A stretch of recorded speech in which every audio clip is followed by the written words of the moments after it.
जोहार झारखंड। जी हाँ, रुगड़ा का सीजन लौट आया है।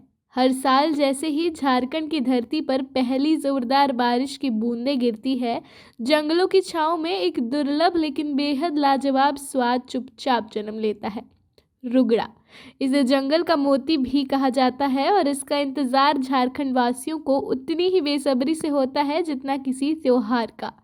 झारखंड के सखुआ यानी साल के पेड़ों की छांव में गिरी हुई सूखी पत्तियों के नीचे ये कुदरती मशरूम खुद ब खुद उग जाता है।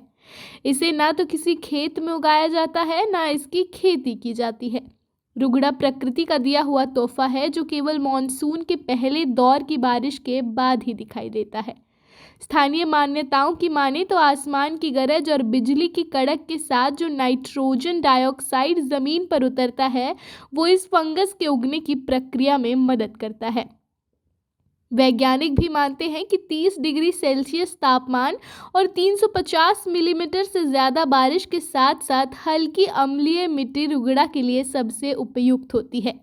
लेकिन ये स्वाद जितना खास है उतना ही दुर्लभ भी है। रुगड़ा केवल जुलाई से सितंबर तक मिलता है और वो भी सीमित मात्रा में। यही वजह है कि इसका बाजार भाव अक्सर आम सब्जियों से कई गुना ज़्यादा होता है।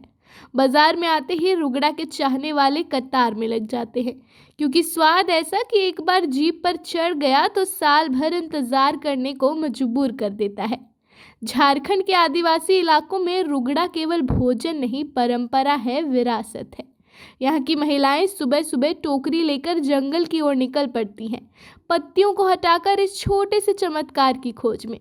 और जब रुगड़ा घर पहुँचता है तो कढ़ाई में छौंक लगते ही खुशबू उठती है, वो किसी भी खानदानी रेसिपी को मात दे सकती है। तो इस मॉनसून अगर आप झारखंड में हैं और बारिश की रिमझिम के साथ कुछ वाकई खास चखना चाहते हैं तो रुगड़ा की तलाश में निकल पड़िए, क्योंकि ये स्वाद, ये कहानी और ये मौसम सिर्फ कुछ ही हफ्तों के मेहमान हैं।